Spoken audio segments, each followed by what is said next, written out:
Teacher Tamer. The whole 5th grade was engaged in silent reading. The students were reading their books, while Mrs. Wessex, the teacher, sat at her desk in the front of the room, reading hers. Her book was a huge one titled Crime and Punishment. 15 minutes into the period, a large spitball landed on the middle of the page Mrs. Wessex was reading. She gasped audibly. As the class looked up, the teacher peered down at the page to see what had landed. When she lifted her face, it was the color of chalk.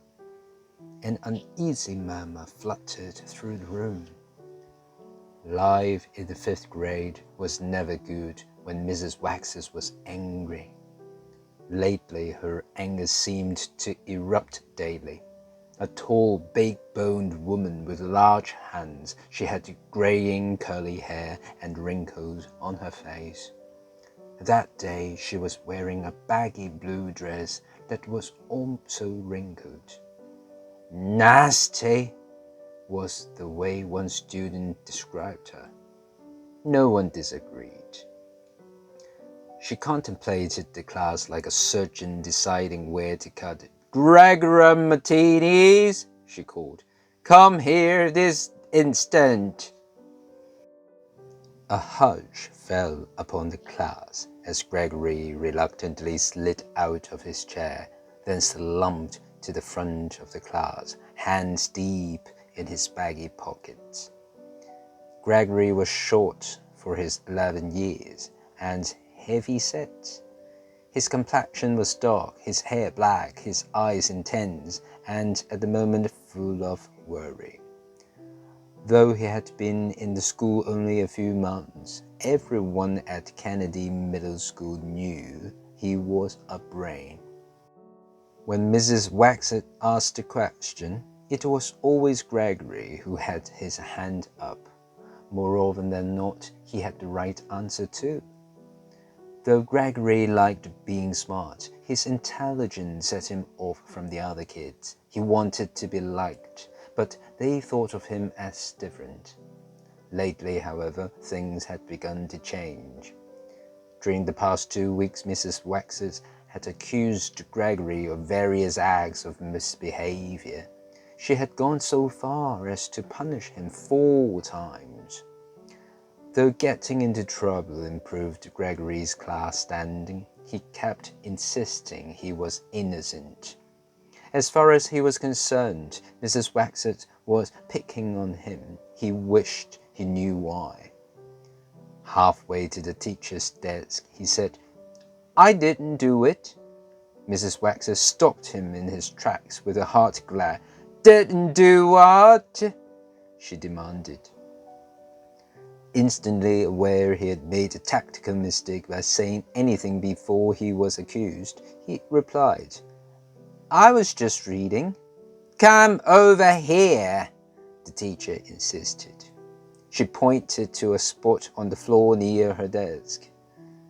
Gregory drew closer. Mrs. Wessex's desk was always neat.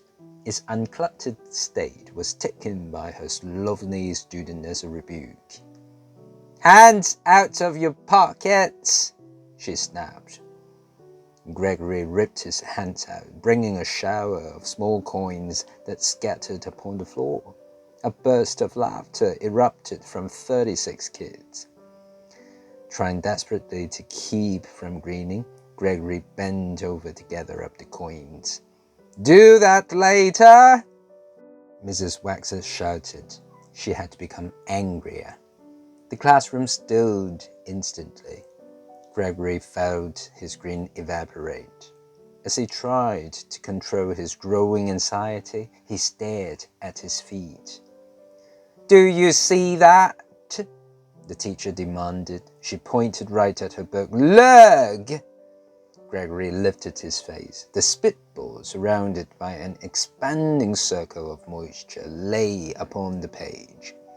Not only did Gregory recognize the spitball for what it was, he knew that Ryan Ergenson had shot it. Ryan, who occupied the desk right next to him, combined class bully, wise-ass, and dummy in one skinny body topped with short-cropped blonde hair. He was also school spitball artist, carrying a bundle of tissues and a bunch of large plastic straws in his pockets, the way other kids carried pencils and erasers. "Do you see that?" the teacher demanded of Gregory again. "Yes, Mrs. Wessex. What is it?" Gregory's dark face turned darker. A spitball." "Disgusting," Mrs. Wessex informed him. "I didn't do it," Gregory repeated with an intense sense of his own innocence. "Young man, I believe you did." "I didn't," Gregory protested. "Then who did?" she asked. Gregory made a half-turn toward the class. Though he could sense other kids suppressing laughter at his plight, he felt they were on his side. As for Ryan, not only did Gregory observe his belly-stifled grin, he noted the bully's right fist balled up, a blatant threat that if Gregory dared to name him as culprit, the fist would be put to use. "Gregory," Mrs. Wessex said, "I asked you a question.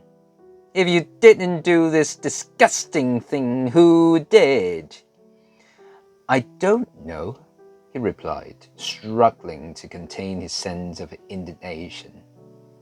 She had no right to blame him. "Mrs. Wessex," he suddenly blurted out, "how come you're always blaming me?" The class gasped. For a moment, but only a moment, Mrs. Wessex's face softened. Then she glared at him. "Gregory," she ordered, "go stand with your face in the shame corner for 15 minutes. "But I didn't do anything," Gregory protested anew. On a pill, Mrs. Wessex said, 20 minutes! A giggle erupted from somewhere in the class. "Quiet!" Mrs. Wessex cried. Gregory, knowing that it would be useless to argue, shoved his hands back into his pockets and headed for the corner. Halfway there, he stopped. "Mrs. Wessex, what about my money?" "You may pack it up, then stand in the corner." This, from Mrs. Wessex, was a measure of kindness. Hearing the suppressed snickers of his classmates, Gregory picked up the coins. When he finally got into the shame corner, he was hot, upset, and angry. Mrs. Wessex was so unfair, he kept thinking. Staring into the corner, he vowed that this time he would have revenge. During recess, a bunch of kids gathered around him. "How come she picks on you?" Susan asked. "I don't know," Gregory said, pleased that someone had noticed. "But I'm going to get back at her." "Yeah, sure you will," Ryan teased. "The smartest kid in class does something wicked to that teacher." "Sure, right." Gregory looked at the circle of faces. His classmates were really paying attention to him. At the moment he felt they really liked him. If only he could do something to keep their positive feelings. "I am going to do something," he insisted. "Everybody hear that?" Ryan crawled. "Gregory's going to get revenge on Wessex." "Man," said Dory, "you do that, you be the hero of the whole class." Hero of the whole class. The words filled Gregory with excitement. He looked at Dory and smiled. Here was his opportunity.